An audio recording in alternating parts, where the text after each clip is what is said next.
How's it going, everyone? Sorry for Mother SpongeBob. That was today. It's July 22nd, 2021, and today we're going to focus on our next potential tropical cyclone that could form just off the United States this week and into next week. But before I begin, make sure to subscribe if you want to see more weather records. Make sure to like if you like this video. Make sure to turn on post notifications if you want to see even more weather records. So let's begin by taking a look at the current water vapor imagery for the entire Atlantic, including the United States. And you see that we do have a little bit of convection along this frontal boundary, this cold front moving through, and we see a lot of dry and stable air right behind it, as we're seeing a lot of thunderstorm activity along this cold front as a result of instability. However, the main focus of this video, the main low pressure system that could form into a tropical cyclone, is currently located in the southeast, right around Georgia at this point. And as you can see, there's barely any convection. You see that the dip in the jet stream is very weak right now in this area, so there isn't a lot of instability to really induce a lot of convection. There isn't really a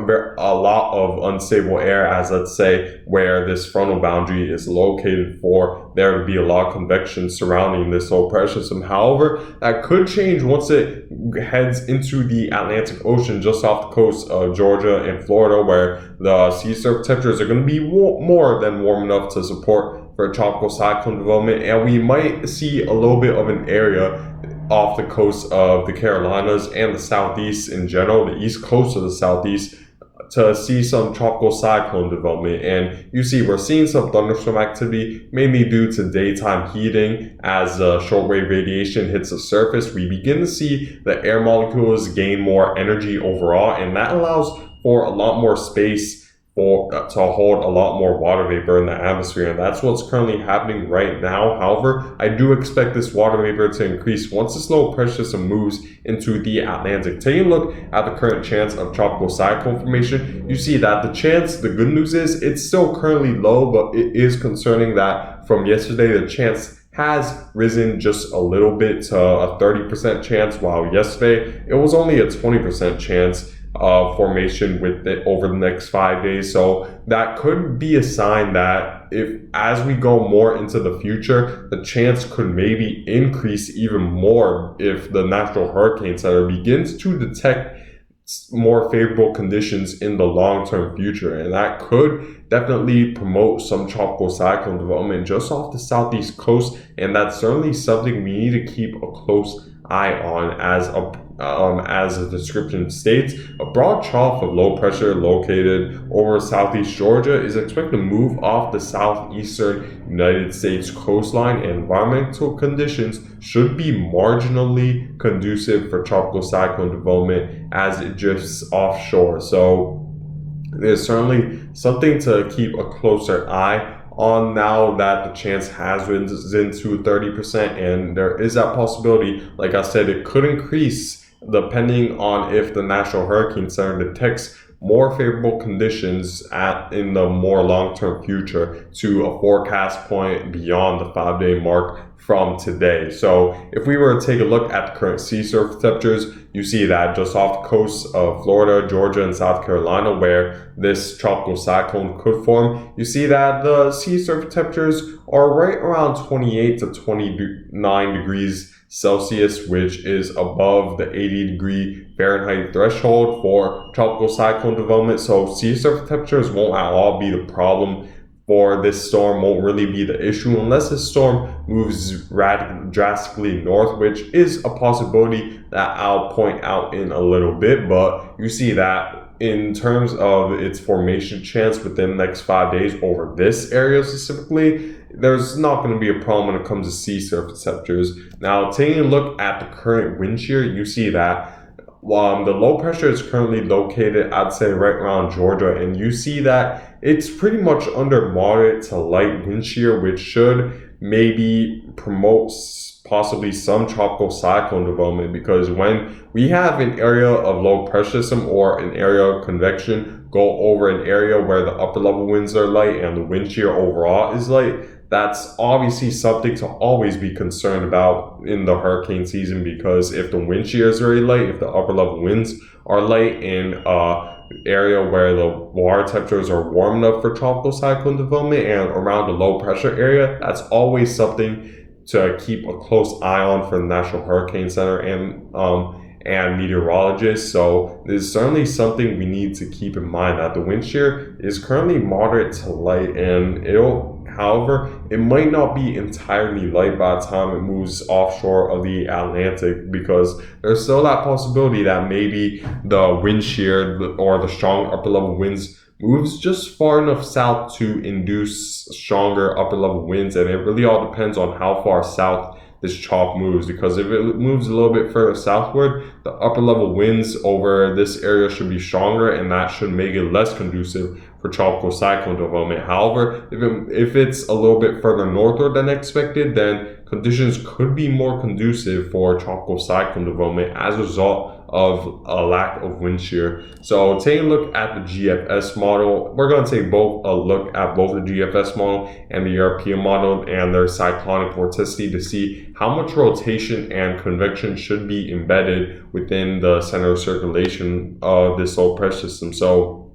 if we were to continue to move forward, like I said, the low pressure system is currently over Georgia at this point. We do have a little bit of convection, but not much around the center of circulation, as there is a little bit of thunderstorm activity helping induce that. And if we move forward, only around 24 hours from now, so tomorrow, we do begin to see a little bit of vorticity just off the coast, but again, it's not a ton of vorticity. Then moving on, I'd say later on into Friday and into early Saturday, we begin to see a lot more convection, as I suspect that the cyclonic vorticity is definitely getting help from this cold front dip that's bringing a little bit of baroclinic instability to this area. So there is a chance that if this does form, it could be a subtropical cyclone, because it might need some help when it comes to instability to create a lot of convection within the center of circulation. However, based off of the GFS model, it doesn't really seem to be developing the well-defined center of circulation that's independent from this cold front. So this might not be considered a tropical storm or tropical depression at all, as it might just be considered just a part of this convection embedded along this cold front, and doesn't really have its own independent center of circulation a way that's not associated with this cold front. So as a result, I don't think the GFS model is really developing this into a tropical storm. There might be a little bit of convection over here, but it isn't very well defined, as you could argue that a lot of this cyclonic vorticity is mainly as a result of this cold front, and not really due to the fact that the well-defined low pressure system is developing within the center of circulation. Now, if we were to move forward, what's interesting is that we see a little bit of cyclonic vorticity move along this cold front. However, we do see cyclonic vorticity move further backwards towards the west, and I think it might be as a result of a ridge that's dominating a lot of the Midwest at this point, and we might see a little bit of blocking pattern where it steers a lot of this vorticity further eastward, and that's more concerning, I'd say, for Florida, because even if this doesn't develop into tropical storm or tropical cyclone, we could see more thunderstorm activity, and as a result, more higher flood potential in the state of Florida. So that's certainly something we need to keep a close eye on in Florida, because even if this doesn't develop, if this steers back into Florida or meanders around the area of Florida, we could see a pretty big heavy rain threat. And moving forward, we don't see much convection at all, as the GFS sort of expects a lot of the energy to move along with this cold front or weaken as it moves into Florida. Now, taking a look at the European model at this time, here's the low pressure system right now over Georgia, and if we were to continue to move forward, you see that we see a lot more energy and a more well-defined low pressure system that's, I'd say, less associated with this cold front and it's really developing more as an independent entity rather than associated with this cold front. So as a result, So as a result, I do think that the European model is developing this into some sort of at least tropical depression or tropical storm just off the coast of Florida. And if we were continuing to move forward with that forecast, it expects this vorticity to linger around a little bit more, and in fact stay very close to the southeast coast, pretty much hugging the coast, and head into the 96-hour mark 4 days from now, July 26th. You see that the low pressure system is still staying relatively close to the east coast, and this is certainly concerning because it could bring a lot more rain if this meanders over the same area. And you see that even going as far as 6 days from now, this convection is still hugging the Carolina coast at this point, and it isn't really going away, as it's mainly meandering over the same area, as should be a little bit of a blocking pattern that should block this storm from really going much of anywhere, since we're going to have a pretty big dominating ridge that's going to try to steer eastward. However, there's also this trough that's going to be towards the northwest of it that's going to try to steer to the northwest, and since the steering currents are fighting against each other, it's very weak overall, since we have two steering flows trying to steer the storm pretty much in the opposite directions, and that's creating sort of a weak steering flow overall for this storm to move much of anywhere. And we see that convection eventually move to the northeast, so we could see more enhanced rainfall as a result of this. But I'm going 7 days out with this, and as there's still a lot of uncertainty at this point, so take all this with a huge grain of salt, especially beyond the 5-day mark. But you see that the European model is more lenient on strengthening this storm into maybe a tropical storm and meandering it over the southeast, which is concerning because it could bring more rain if this were to be true, while the GFS model isn't really developing it, and it's taking weak vorticity to the east coast, and it won't be as bad for those further northward. So now taking a look at the wind shear to determine what sort of obstacles it should face when it comes to wind shear, and determine if it could avoid it. You see this the current wind shear right now, and like I said, we do have light to moderate wind shear currently over the low pressure system, but I think it is currently enough to at least handle it. And you see as we move forward, the GFS expects I'd say a continuous amount of moderate wind shear, but then you see that this trough eventually moves further eastward to the point where the wind shear won't be as strong. There still certainly will be some wind shear as a result of this upper level high that's centered over Arkansas at this point, but you see that the wind shear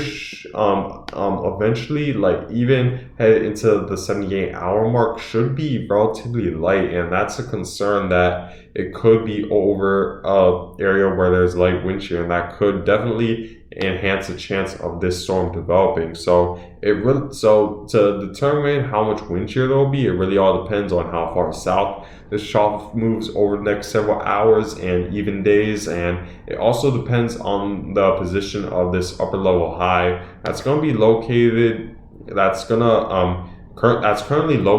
right around Colorado. That's expected to move into the southeast around 3 days from now, July 25th, as that should bring more wind shear to that area. So the position of this will be huge in determining how much wind shear, and thus the ultimately the fate of this storm when it comes to developing into tropical cyclone. So we need to keep a close eye on that. Now taking a look at the relative humidity, you see that it's going to be another thing it has to deal with, because you see right now there's a lot of dry air to the north of this storm, and it's not surprising because a cold front just moved through, and typically behind a cold front we see a lot more dry air, we see cooler temperatures, and of course more stable air. So that's not surprising, but it could maybe inhibit this storm from developing. If we were to take a look forward, you see that the GFS model is currently expecting a decent amount of dry air to filter the north side of this storm, and that will be a problem with this for this storm to develop, because if there's dry and stable air to the north of it, it's going to be really hard to have a full rotation or a full center circulation where it could really enhance its wind speed, because tropical cyclones require decent amount of convection all throughout the center circulation. And when the storm is very lopsided, it's really hard for low pressure system to gain its max wind speed when it's so lopsided, and that's what the GFS model is currently expecting. So we need to keep a close eye on the dry air as well, because that'll be another big determinant in seeing if this storm develops or not. So keep that in mind. So we need to keep that in mind. Now, in terms of the rainfall you should expect from this low pressure system, whether this develops or not, here's the 3-day Futurecast radar. Taking a look at it, we do see more thunderstorm activity begins to develop tomorrow morning as the storm moves over the very warm Gulf Stream waters of the Atlantic. And if we were to continue to move even forward, you see that the thunderstorm activity continues, and we are going to see some isolated thunderstorm activity through Florida. And I expect beyond Saturday, we could see that thunderstorm activity move further eastward, because it seems like both the GFS and the European model are taking at least some sort of vorticity westward, closer to the mainland Atlantic coast. So even if this doesn't develop into a tropical depression or storm, we still should see enhanced rainfall risk associated with this. Taking a look at the forecasted rainfall totals all throughout the United States, you see that we're going to see a lot of rain in Florida, as currently the forecast is that the low pressure system will meander off the coast and eventually move westward to the point where we will see more enhanced thunderstorm and rain activity in Florida. And that could definitely raise concern of flooding over the next 5 days, where close to 5 inches of rain is expected in Miami, West Palm Beach, and even further northward, up to 3 inches of rain should be expected. So keep a close eye on this if you're in Florida, and even further northward, because there's still that chance that this low pressure moves further northward beyond the 5-day mark. So this is certainly something we need to keep a close eye on for a flooding concern. Now, in terms of my forecasted track, I'm expecting the storm to maybe meander just off the coast of Florida, maybe make landfall, whether this develops or not, and then eventually move northward, as I do expect eventually a trough will move through and steer it northward. So you guys up along the East Coast need to pay still close attention to this, because we could still see the storm move further northward. But yeah, guys, I guess that's it for this video. Thank you all for watching. Make sure to subscribe if you want to see more weather recalls. Make sure to like if you like this video. Make sure to turn on post notifications if you want to see even more weather recalls. And I hope you guys all have a good day.